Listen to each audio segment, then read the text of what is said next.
Happy post-Thanksgiving. We're recording this on a Black Friday. We're going to break down all the Sunday games from a props perspective in the NFL.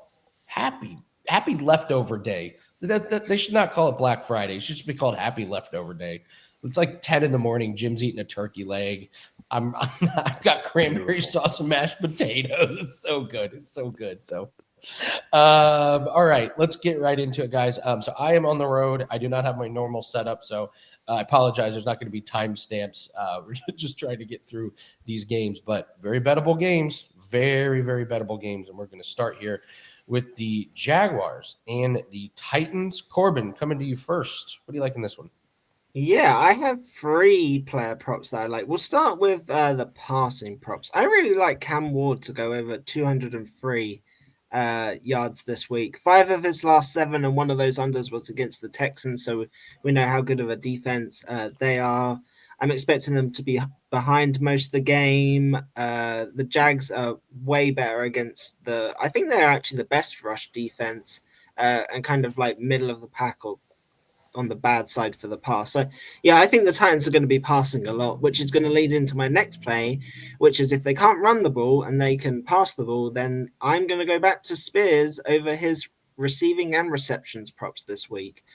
So I mentioned it last week. I think it was 16, 17, 18 and a half. He went over 2.5 receptions, gone over easily. I think it's 6 straight actually for both the receiving and the receptions. I feel like he needs at least 3 receptions to probably get to this total. So if I had to pick, I'd probably go the receptions route. So yeah, and then my third one is ETN for the Jags. Again, it kind of all goes hand in hand. I think the Jags are going to be up. I think they're going to be running the ball. 3 of the last 4, I think he's gone over this total. The one he didn't he was 4 yards short against the Texans. Expecting them to be up. Titans have the 9th worst rush defense. It all kind of goes hand in hand together. So they're my 3 props for this game. I will jump in. I'm lockstep with you. I've been on Tajay Spears. You and I have been on that one, and I'm with you. This Cam Ward, it's too low. And Corbin, I will also throw at you. I think this Trevor Lawrence prop is too low. Only 214. You can get Cam Ward at 180 plus and Trevor Lawrence at 190 plus for plus 102 on DraftKings. So you can lower those into a nice parlay. These defenses are not great, especially against the pass. So I'm with you. Cam Ward, Tajay Spears, the best ones for me in this one. Jim, do you like anything? You guys covered it. I got nothing extra to add for that one. All right, moving on to the Falcons and the Jets. Oh, perfect. Jim can have this one. Yeah, Jim, go ahead. Kirk Cousins, Tyrod Taylor. Should I just go to John? Should I just go to Michi props to get us started? Yeah, you should. That's where we're gonna go. You've been dynamite on this, man. Dude, the numbers are just too low. They're just too damn low. This is still the NFL, and Tyrod Taylor's a serviceable player. So these numbers on Mechie, we've just gotten so low. He goes absolutely off last week. Again, great live bets on him. Just keep going. It seems like he's definitely going to be the route runner.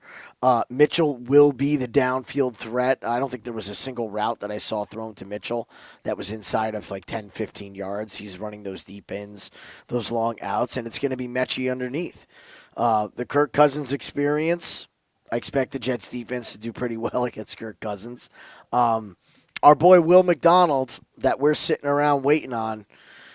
We need some big production from him to get our season total up on his sacks, but I like him to get a sack this week. And I don't really want to sprinkle this game with a bunch of options. I think Mechie is just flat out the best play. Take his over receiving and a Will McDonald sack. That's pretty much where I'm going to end there. 2 plays, 2-0. I'm thrilled. Corbin? Well, I've banned myself from Falcons-related props because I hate that team with a passion after the seasons they've put me through. There's only one prop for me, and it's the only one I can trust on the Jets, and it's their best player, Falk, over his field goals, over 1.5. He went over for 7 straight, hasn't the last 2, so back-to-back unders. But I think this is a great team, a great matchup for them just to get into field zone before they trip over and fall over themselves again for some field goals. Has not missed yet this season. He's great. Nick Folk. That's crazy. Right?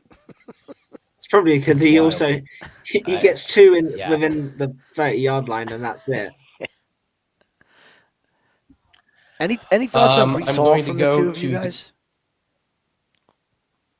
No, What I do you don't. say? I don't trust. Michi is the only prop that I like, just because like you said, the number's too low. And Corbin, this is how we know poor Jim is a Jets fan. He used the phrase "went off," and he had 65 yards in I Jets world. literally was Going off in my head as he was 65. speaking. I was like, he went off. Wait, he went for like 100+ yards, and then you pulled up the chart, and it's like 65. And Damn I'm right. like, It was a great game. One of the best games we've had all year. All right, I will go to the rushing prop that just keeps on cashing. No, I'm not talking about Bijan, Algier, or Brees Hall. I am talking about our boy, Mr. Kirk Cousins, who has gone over half a yard in 3 straight games. Actually, if you really want to put things in perspective here, guys, last week he went over this number by 10 times the total posted on half a yard. He got to 5. So he is obliterating this number. So Kirk Cousins, give me a couple yeah, the stunning sneaks. game. That's the stunning game, not the Jets receiver. Went Jim. off. No, it went He went off. off. Went off. Cousins went off for 5 yards. For Cousins, that is an absolutely going off. So it's a silly prop, but sometimes these cash, and never forget, we were the ones that gave you the Kirk Cousins over rush attempts, under rushing yards parlay at 6-1, which is still one of my favorite bets of all time. All right, we move on to the LA Rams, the juggernaut that is the Rams versus the Carolina Panthers. Corbin, coming to you. What do you like? I have nothing in this game except I'm going to continue to use Stafford 2+ passing touchdowns as a parlay piece. He's done it in all bar 2 games, and one of those was the Texans.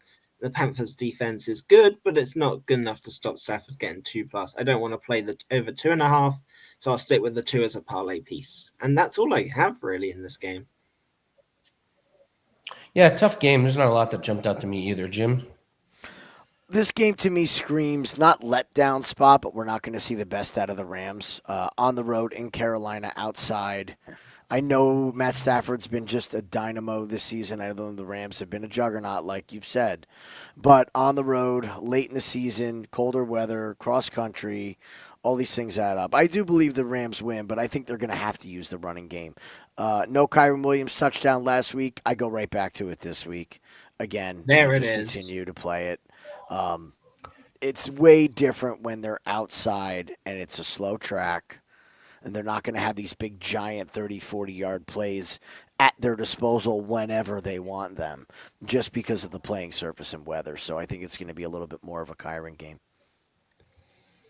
Yeah, this Panthers team continues to confuse me, so I'm not going to push anything in this game. We move on to the New Orleans Saints and the Miami Dolphins. Some of these games are really bad. We used up all the good teams and the exciting teams on Thursday and Friday. So I'll tell you what, I'll get us started here first because there's a sneaky prop here. Give me Devin Neal. Coming to Andy first. Devin Neal over 33.5 rushing. This is the Miami team that's not very good. Devin Neal's going to get the start. I know there's talk about Taysom Hill getting carries, and he probably will. But again, this number is just too low. Can he get 10 carries? If so, he flies over this. This Miami defense is not very good against the run. This is a Saints team that struggled to move the ball. We don't talk a lot about the rushing and receiving, but Devin Neal had a bunch of catches last week. I don't see a prop on it now, so I can't give that out. But I would be really interested in that prop if it's 45 to 50-ish. But for the time being, the rushing yards is going to be what I'm looking at in this one. And I think this Tua number is really, really strange at 210.5. And I was thinking, he goes over. He hasn't. They've been really leaning on A-Chain. And you look at the game script, and Miami's won 3 out of 4, which is pretty crazy, and he's gone under his completions, and this is a Saints team that doesn't give up a whole lot of completions, mostly because the running back is running it down their throat. So I was thinking I was going to go over on Tua. I think this Dolphins team plays it safe. They lean on A-Chain. Give me some unders on Tua and Devin Neal on the over. Jim, do you like anything? No, you covered it for me. I was thinking All too, right. interception. Corbin? I can't get there. Yeah, you covered my 2 plays. Yeah, against the Saints. Yeah. All right. We are flying through these games. All right, we're moving on. Some of them got to be just a pass, man. You just got. Yeah, they're It's bad. okay to pass on some of these games. Yeah, they're bad. They're real bad. Let's do Arizona and Tampa. Corbin, you want to talk this Michael Wilson play out? Yeah, Um, that's the only prop I've got in this game. So it's either his. I don't know if these lines are correct yet because it only lists one book with them, so I'm a bit suspicious. But I like that his receptions. I like his receiving. So obviously we've been playing it the last couple of weeks. I laddered it up last week, and I'm very glad I did. I had a plus 600 winner, I think, on his receptions because I think he had another. Yeah, he had. yeah, 15 2 weeks ago, and he had 10 last week. So yeah, that was a nice payout.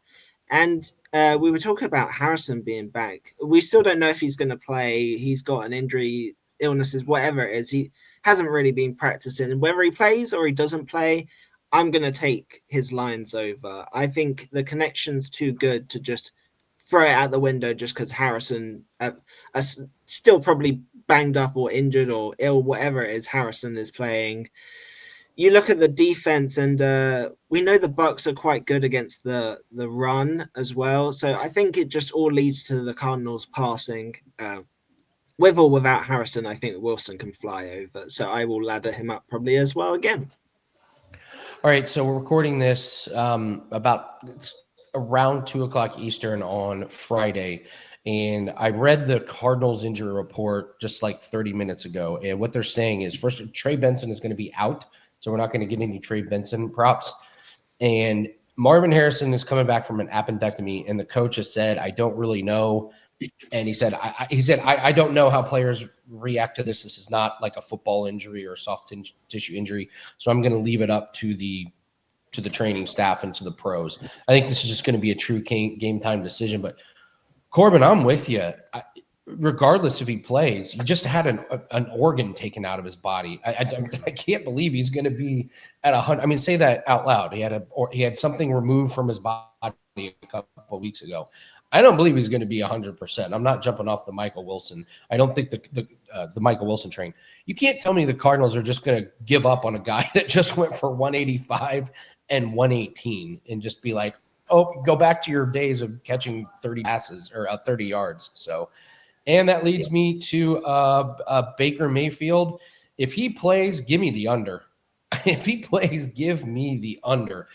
He's a warrior. We know he's going to try and tough it out. If he can at all make it onto the field, he will. But this is a painful injury. I know it's on his non-throwing shoulder, but this just screams run, run, run for all of the Tampa Bay backs. So give me under if Baker decides to play. Jim, do you like anything else? Well, again, a lot like you, I'm kind of correlated if Baker plays. If Baker plays, I'm going to be looking at the running backs for the Bucs. I'm going to be looking for Cade Otton. I'll be looking for the quick passes, quick checkdowns. I believe Bucky Irving's receiving is 12 yards. That could look like an absolute steal if we have a hobbled Baker who, 3 swing passes and we're over here. And we have seen before that Bucky, when he's in, they employ this running back by committee. So is he going to be the runner? I don't know. He definitely has the fresher legs out of everybody because there's been a lot of snaps being taken by other guys over the past couple weeks. So it's going to be quick passes if Baker's in. He will not be sitting in that pocket and throwing it downfield. I was looking at also Baker rushing. I think he'll be a little more Jones to take off and get out of there and not sitting in that pocket. I know it's scary, but again, the guy went over his rushing total before he got knocked out of the game last week. So he didn't even need the whole game to go over the rushing total. I think he takes off and runs again. He is not going to want to sit back there and take shots on that shoulder. We'll see if he plays, if they give us the rushing total, and we'll wait on that one. So one thing we don't have to wait on is the Thanksgiving special, best special of the year, guys. 7 days for $67. The sooner you lock this in, the sooner you start getting all of our props. We cashed a Formula One play earlier today. We've got plays in the Chicago Bears-Eagles that'll probably be over by the time you're watching this, so don't miss out on any of these plays. If you're watching this before Friday night's game, we have a bunch of NBA props as well as a bonus NHL prop that is up, and any 5% plays that we have will be included with this. So you get all of our props. We preach week after week after week, video after video after video. Props is how you build bankrolls, and there's no better time than now, because this is the least expensive a 7-day pass is going to be for all sports and all percentages. So it's less than $10 a day, 7 days, $67 with a loaded weekend. All sports are rocking and rolling, so take advantage of that. WT.buzz/AL. Let's build those bankrolls in time for the holidays. All right, move on to the 49ers and the Browns. Corbin, you and I were talking. You're a little hesitant on your boy Christian McCaffrey this week. What gives here? Yeah, so it was more that we've had so much success with it. Is it like a time to like jump off it at this point? You look and the Browns are the second best versus the pass. How much does that correlate to McCaffrey's success or lack of in this game? I've got flashbacks to the Texans' performance against him when they absolutely sat everyone on him. But then you let me know that the line's down to 38.5, and that suddenly has piqued my interest back again. I was expecting this to still be in the 45, 46, if not more than that range. So him dropping down to that total, because he went over this total even against the Texans, where they basically put a man on him and sat giving him nothing. So 38.5 feels like I wasn't going to, but it definitely feels like a come back to kind of spot, as you said. So I have one other prop in this game as well. I discussed. Unless you want to add to the McCaffrey. I was just going to say they keep lowering it. And this is a Browns team. Yeah, they're great against the pass. They give up 30 yards per game to running backs receiving, and McCaffrey's not your average running back. So, I don't think I'd be scared to play it. I think you kind of have to. And This is Brock Purdy, who clearly is not 100%. He was underthrowing wide receivers down the field left and right. It's in Cleveland. It's going to be colder. This feels like dump off central to me for Christian McCaffrey. So what's your next prop, Corbin? Shador Sanders over 149.5 passing. I do not understand this number. It's already says 155 there. I can still see it at 149. He had 209 last week against the Raiders, who actually I don't think on stats have that bad a pass defense. I mean, it's not great, but it's not awful. The 49ers have the third worst pass defense, and it's this low. Like, we're saying the 49ers can still put up points. Their offense isn't really the problem for this team. It's more the defense. I don't understand. I'm literally sat here and I'm like, how is this total so low compared to some of the other quarterbacks that we've discussed here? So I'm with you. I don't get it. It's going to be a client play. I can tell you that right now. It was a client play last week. It's going to be a client play this week. So, I mean, he did it on 11 passes. He's only going to get more confident. Like, he's going to get another week of practice. And like you said, there's a California team playing in Florida. You'll forgive me if I don't believe this defense is going to be Johnny on the spot. Jim, what do you like? I was just quickly to add on. I can't say his name very. Max Brosma for the Vikings. We'll get onto that in a minute. His line is 25 yards higher than this against the Seahawks. Doesn't make any sense. Yeah, exactly. So yeah. Jim, you got me. Harold fan. I agree with you 100% on the Shador Sanders line is too low. I agree with you 1,000% that this Christian McCaffrey line at 38.5 is too low. So how can I exploit it? I can bet Christian and I could take the number one receiver on this team. It's just blatantly obvious that this is the only guy that anybody has chemistry with. I mean, is there anybody else on this team that's like the quarterback looks at and goes, I got you, bro. You're my guy. Like, no, there's not. It's just Harold Fan. And they just lower this number. Again, it's lower than it was last week. If it's under 40, if it's under 50, I'm going to take that. The books have caught on to Kyle Juszczyk. We haven't got props on him in 2 weeks. 1-1. So I'm hoping maybe something else will pop up. But hopefully we get something on him. I love when they just take a player away, like, oh, no, you're not going to beat us. You're not beating us Kyle with this guy. Juszczyk. We're just going to take it away. They're taking away The Kyle fullback. Juszczyk. Anyone but him. They're like that damn Jim in New Jersey, just betting on Kyle, just killing us. There was a couple things I was looking at. Even though Brock Purdy's hurt, for whatever reason, he's still rushing. I think you go over his rushing. I think this Cleveland defense flushes him out of the pocket and he takes off a few times. It's only 9.5. He had 16 last week. So we saw Burrow on Thanksgiving, like coming back from a foot injury. He's got a metal plate in his shoe. And there he is running. When these guys get out in the game, they just can't really help themselves. I'll tell you who I think I'm probably done with for the foreseeable future, and that's Ricky Pearsall. He's clearly not healthy. A PCL injury. It's not happening. The guy has 3 catches in his last 2 games since coming back. I think he has 6 yards. He's a deep threat, and so you got cold weather. He's not healthy. His quarterback's underthrowing passes. This is a recipe for disaster for Ricky Pearsall. Everything points to an under. I mean, the fact that it's not even 30 yards for a guy that is a deep ball threat tells you everything you need to know. So I'll take Pearsall under. And, Jerry Jeudy is one of the more frustrating guys, but listen, he did have 1 catch.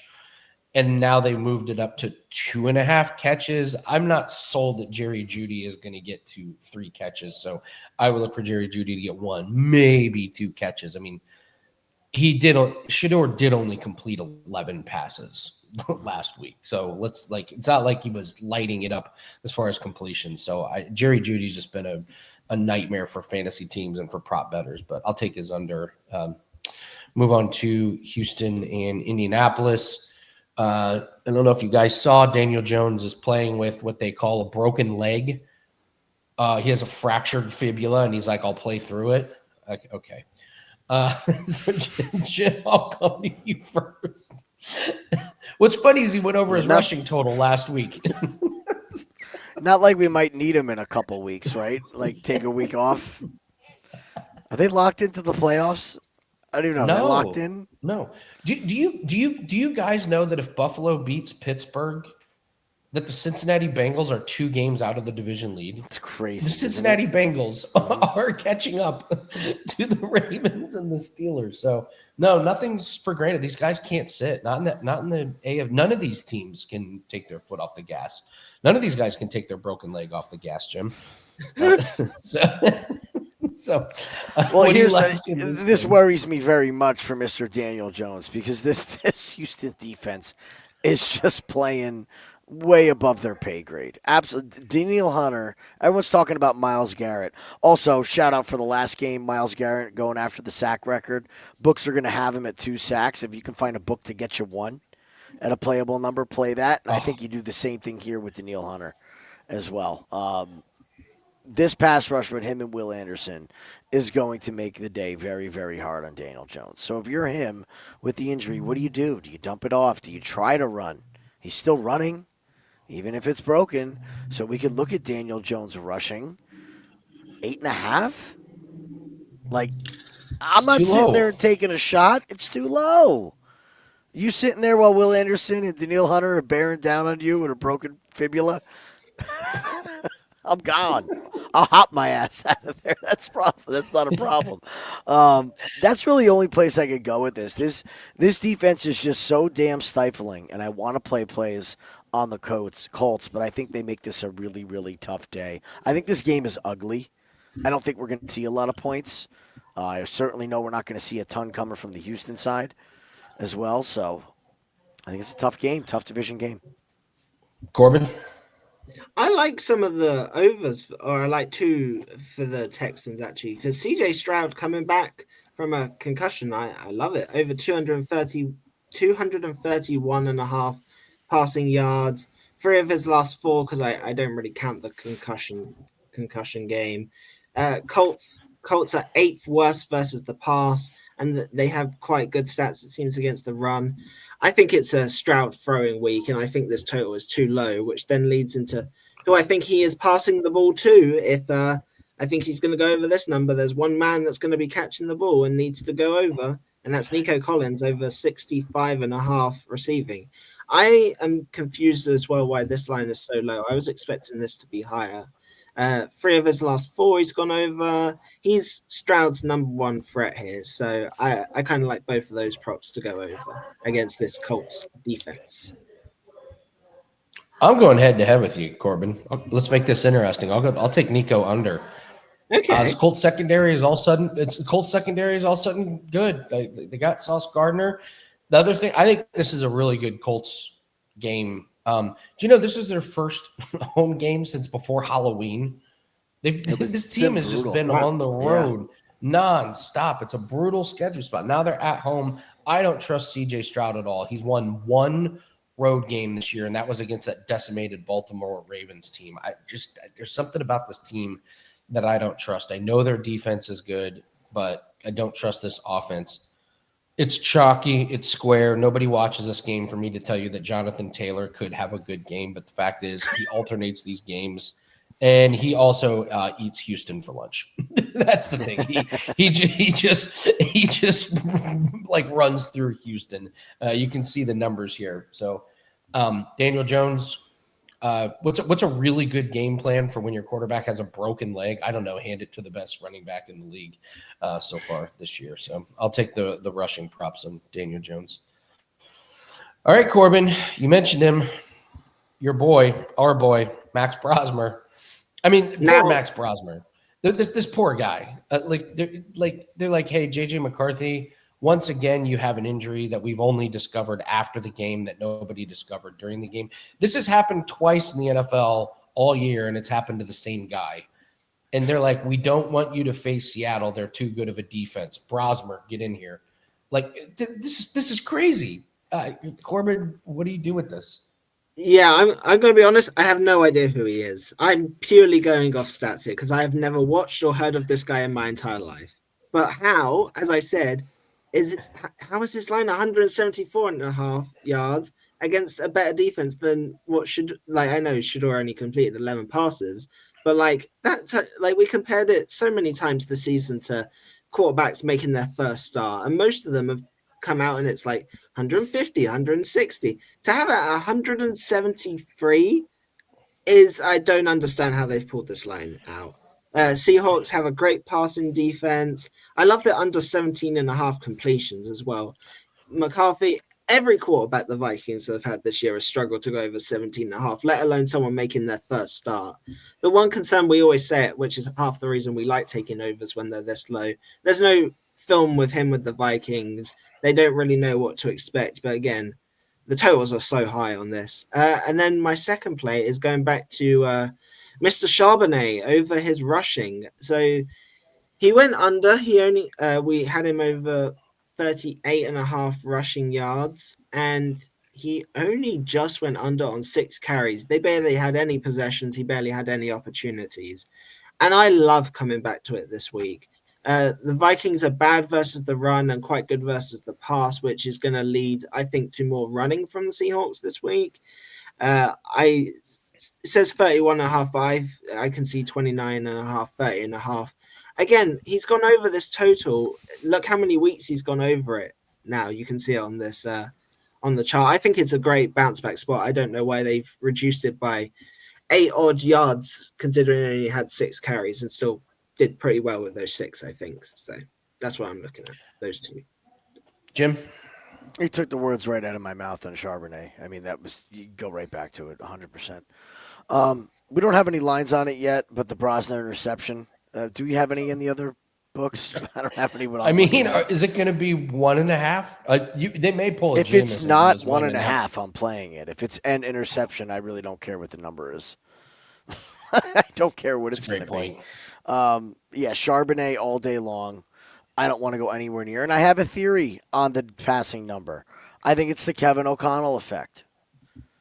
It's the coach who's the quarterback whisperer. That's why that number's 170. But he can be a whisperer all he wants. He's still not going to have the second coming of Steve Young running around out there, chucking it deep. It's not going to happen. So I think the league has such high respect for Kevin O'Connell and what he does with quarterbacks that I feel like they're always lined a little bit high. And it's smart to pivot and go against it. Let them overvalue it. The quarterback whisper like, "Hey, we're sorry, we're putting you in a no-win situation. We just don't want to mentally break JJ McCarthy, so you get to take the brunt of it. So go get him, kid." Yeah, nice whisper. I don't know. It just AJ Barner. We had such high hopes. He threw us off the scent with 32, 53, and 71, and now he's just kind of non-existent outside of a few catchers here or there. I actually think this 3.5 is stunningly high.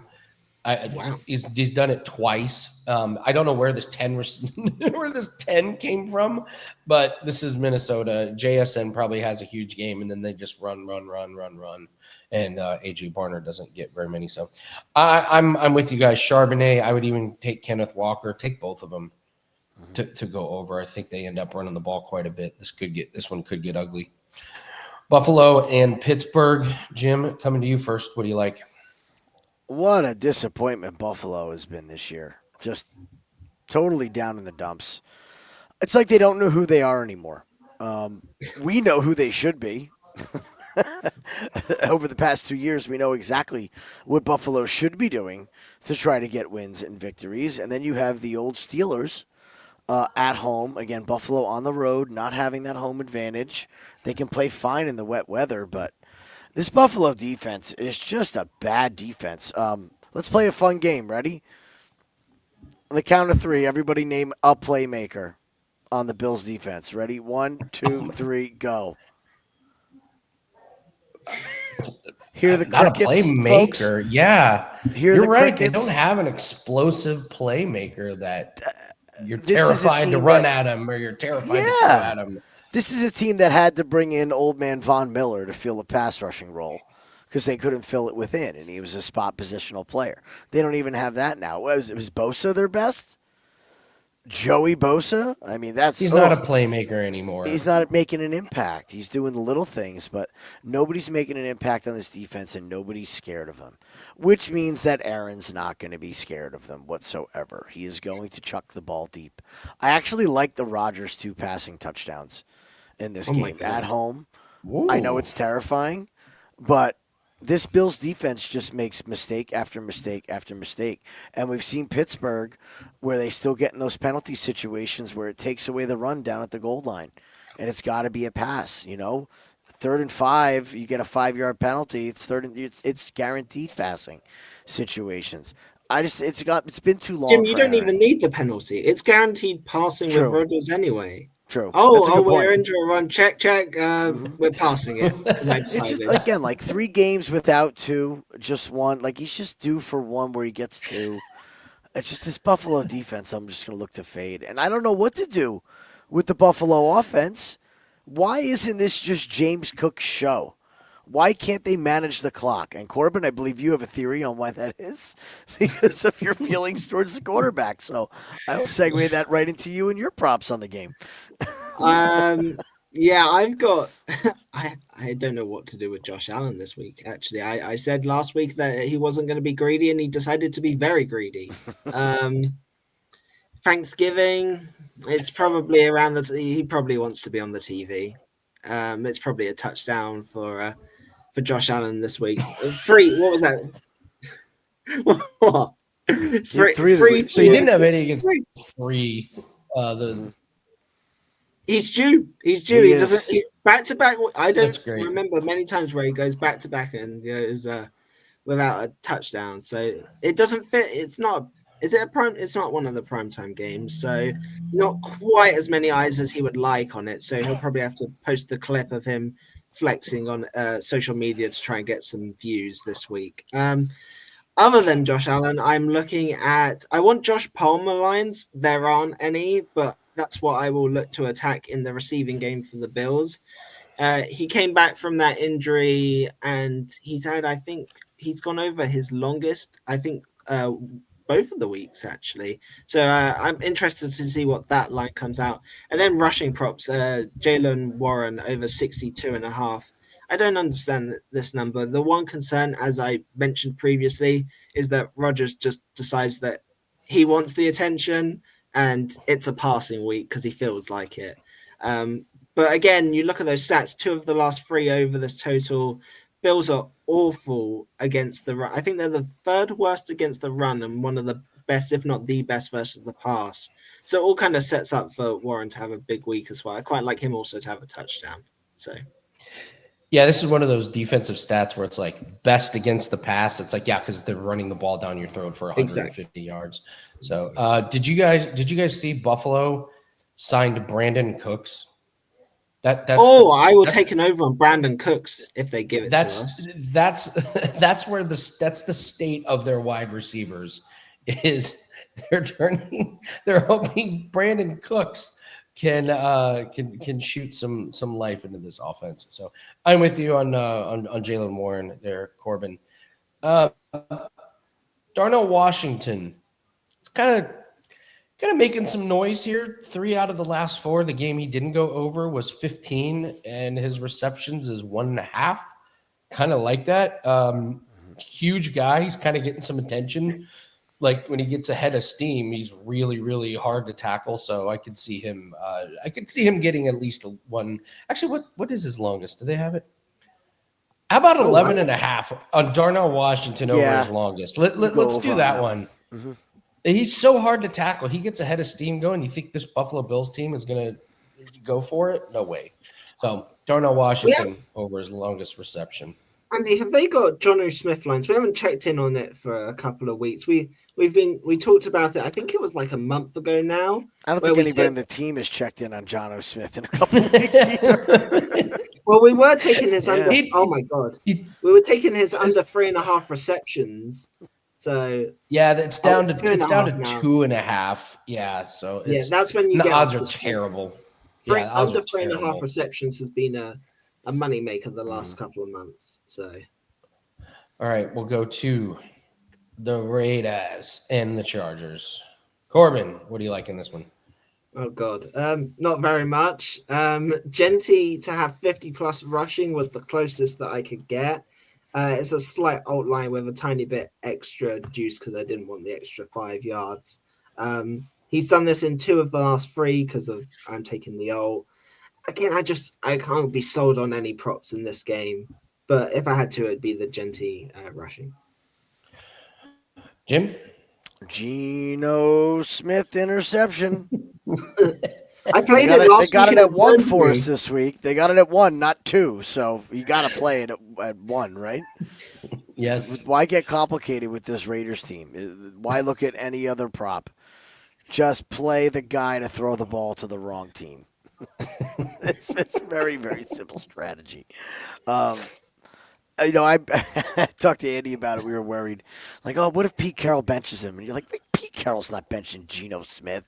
Like, there's no way. Geno's going to have to be carried off the field for him to throw Pickett in. It's just not happening. So it's Geno Smith to throw a pick, my favorite play of the game.